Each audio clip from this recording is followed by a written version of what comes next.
फैसल साहब, ये अफगानिस्तान का जो मामला है, जिस तरह से टॉक्स हो रही हैं, क्या ऐसा लगता है कि खुद हुकूमत को भी को बहुत ज़्यादा इससे तवक्कुआत वाबस्ता नहीं है? ख़ासतौर पर जो कल हमने ट्वीट देखी थी वज़ीर दिफा की, उससे तो लगता है कि उन्होंने फैसला ही कर लिया कि ये मुज़ाकरात हतमी तौर पर नाकाम हो गए हैं। तो क्या हुकूमत बहुत ज़्यादा होपफुल नहीं है? हल क्या है इसका? नहीं, ये मुज़ाकरात इसी तरह ही होते हैं। ये जब आप एक ऐसे मुल्क के साथ बात करेंगे जहाँ पे 50 साल से जंग लगी हुई है, वहाँ पे मुख्तलिफ प्रॉक्सीज़ हैं, मुख्तलिफ तंजीमें हैं, मुख्तलिफ लोगों के इंटरेस्ट हैं, वहाँ पे पाकिस्तान दुश्मन ममालिक जो हैं वो इकट्ठे होकर लोगों को इस्तेमाल करते हैं। वो मसनरीज़ का एक मुल्क है, वहाँ पे जो पैसे देता है उसके साथ लोग मिल जाते हैं। कोई इस तरह से का मुल्क तो है नहीं जैसे पाकिस्तान है या ईरान है या दूसरे ममालिक हैं। तो वो तो एक पोरस मुल्क है और वहाँ पे तो हमेशा से इसी किस्म की लोग ही आते रहे। आप देखें ना, हमारा जो एक बात, पाकिस्तान का सोशल फैब्रिक तबाह हो गया जब से ये लोग आए। वेपन आया, अगवा बराए तावान आया, हेरोइन आए, क्या क्या गंद जो है वो नहीं आया। साबित तो ये हुआ कि इस्टेब्लिशमेंट की और उन हुकूमतों की वो पॉलिसियाँ नाकाम हो गई। आज 50 साल बाद जिनके साथ 50 साल आप खड़े होकर लड़ते रहे, आज आप उनके साथ जो है उनको ये कह रहे हैं, और ठीक कह रहे हैं, क्योंकि जो उनकी हरकत सकनात है, जो उनकी सरहद पार से दरानंदाजी है, दहशत गर्दी है, किसी से छुपी नहीं है। हमारे अपने आम शहरी हों, लॉ इन्फोर्समेंट एजेंसीज के लोग हों, फौज के जवान हों, अफसर हों, जिस तरह से उनको टारगेट किया जाता है, हर बंदे को तो टारगेट किया जाता है। सियासतदान भी उनका टारगेट है, ताजर भी उनका है, और उनकी पेनिट्रेशन जो है वो आप सिर्फ केपी तक नहीं, क्या इस्लामाबाद में लोग मौजूद नहीं है जो कि क्लाशन कोफे उठा के मस्जिद में घूमते फिरते हैं और टिकटॉक बनाते हैं अपनी, उनको तो कोई नहीं पूछता। देखिए ना, आपको अगर आपने एक पॉलिसी बनानी है, लड़ना है 100 दफ़ा लड़ें आप, लेकिन फिर आप ये ना हो कि फिर एक चेंज आए 8 साल बाद, 4 साल बाद, 5 साल बाद, फिर आपको आपका अंदर का ब्रदरहुड जाग पड़े।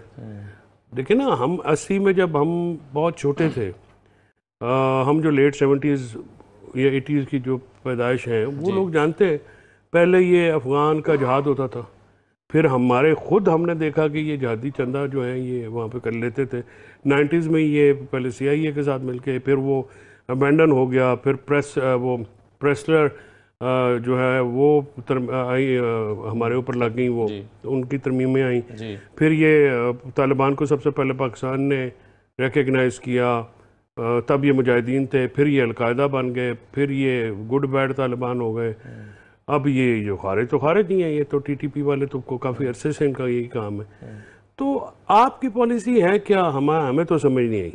हर बार एक ऑफिस में जब दिल्ली आती है और वो चेंज हो जाती है। इसी वजह से मैं इस बात का कायल हूँ कि आप KP में मौजूद तमाम सियासी क़ुव्वतें, जो आप देख लीजिए, फजल रहमान साहब हो, ANP हो, पीपल्स पार्टी, नवाज लीग, ये सारे इधर तो ये बातें करते हैं ना, जो इस्लामाबाद लाहौर में बैठ के उधर के लोगों से बात करें ना, उनको कहें ना ज़रा प्रेस कॉन्फ्रेंस करें, और वहाँ पे जो ये इनका जो बयानिया है इसको ज़रा सेकंड करके दिखाएं।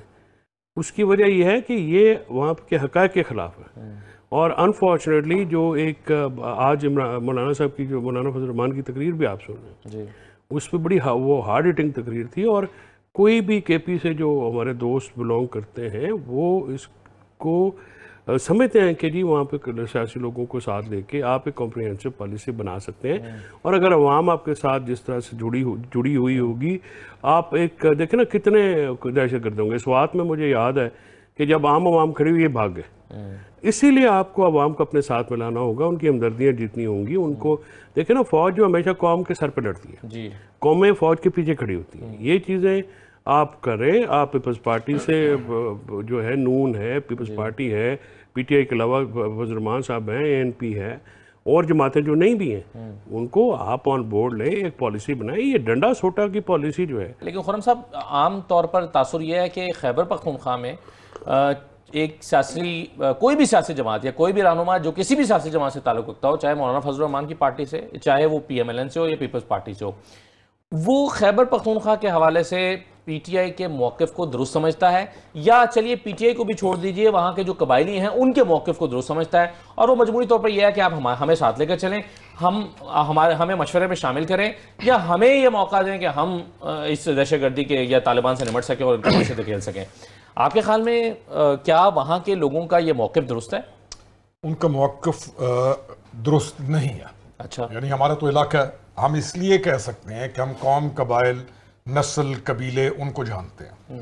जो प्रेजेंट सेटअप है अफगानिस्तान में, उनके आगे इन लोगों की, जिनका आप नाम ले रहे हैं, इनकी कोई हैसियत नहीं है।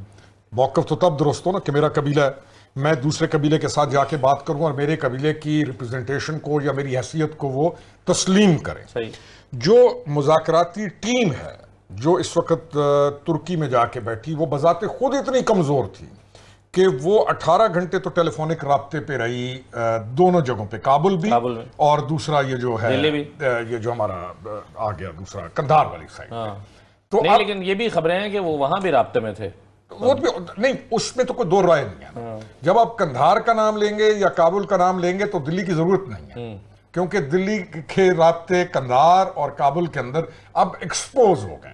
तो अगर हम ये कहना कि जो मौजूदा हमारे लोग हैं, जो पीटीआई अगर कहे कि जी आप हमें स्टेक होल्डर्स लें, या को कबाइल में से कहे कि हमारी हैसियत है, इनकी कोई हैसियत नहीं। ठीक।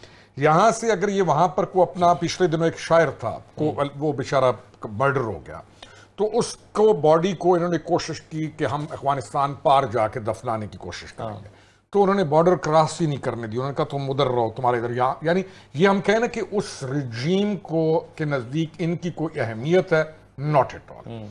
इशू ये है कि हमारा 1 पॉइंट एजेंडा है उनके साथ, हमको ज्यादा डिमांड कर नहीं रहे। सही है। हमारा एक एजेंडा है दहशतगर्दी कि आपके पास जो सेटल्ड, जिनको आपने वहां पे सेटल कर दिया है और जिनको आप न सिर्फ स्पॉन्सर कर रहे हैं बल्कि वो आपके साथ मिलकर चल रहे हैं, आप बराए मेहरबानी उनको कंट्रोल करें और उनको पाकिस्तान के अंदर आकर जो दहशतगर्दी की जो वारदात करते हैं, आप इनको रोकें। एक साफ 1 पॉइंट एजेंडा है जिस पर वो नहीं आ रहे, यानी जिस पर अभी 2 बहुत अहम मुल्क हैं जो उनके लिए भी बहुत अहम है। कतर तो उनके लिए सबसे ज्यादा अहम है।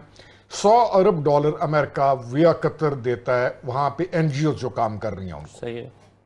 58 अरब के लगभग उनकी हुकूमत के खर्चे के लिए। आज एक और खबर भी है, उन्होंने कहा है जी कि अभी इसकी तस्दीक की जानी है कि जी हम सेटलमेंट जो करेंगे वो भी पैसे पाकिस्तान दे, यानी पैसे, यानी आप, यानी ये एक ऐसा धंधा बन गया। और जो प्रेजेंट रिजीम है वहां पे, वो कोई ऐसी इमेच्योर क़यादत सामने आई है। सही है। और फिर उनके साथ ये जो मिलाप हुआ है रॉ का, और फिर सोशल मीडिया के ऊपर जो रॉ के अकाउंट्स हैं जो उनके नाम से काम कर रहे हैं, तो इतना एक गंद मच गया है ये कि इसको साफ होना जरूरी है। ठीक है। मेरा हमें जो समझ आई है कि ये आपके मुज़ाकरात आप जितनी मर्जी कोशिश कर लें, ये मुश्किल है कामयाबी की तरफ जाएं। ठीक है। यानी आप आज कर भी लेंगे तो ये फिर कुछ ना कुछ ऐसा तो फिर इसका मतलब तो ये हुआ ना कि दहशतगर्दी की अगर कोई कार्रवाई होगी पाकिस्तान में, तो इसका मतलब है कि वो जो एक सीज फायर का मुआहिदा है वो तो खत्म हो गया। तो फिर पाकिस्तान के पास तो ये हक है कि पाकिस्तान भी अटैक करे। लेकिन लेकिन जवाब में वो कह रहे हैं कि हम अफगानिस्तान, इस्लामाबाद पे अटैक करेंगे। अगर उनका ये जवाब दुरुस्त हो तो आपको दुरुस्त मानना चाहिए। अगर पाकिस्तान से कुछ चीज जा रही है, जाके वहां पर हमला कर रही है और वो साबित करते हैं कि जी आपने आकर हमारे मुल्क के अंदर ये नुकसान किया, फिर उनका जवाब दुरुस्त है। हम तो तस्दीक के साथ, बुरहान के साथ, दलील के साथ, एविडेंस के साथ एक एक चीज दे रहे हैं कि यार ये BLA का कैंप है, ये आपका TTP का कैंप है, ये बड़े उनके जो हेड्स हैं आपने उनको बिठाया हुआ है, और ये आपके साथ वहां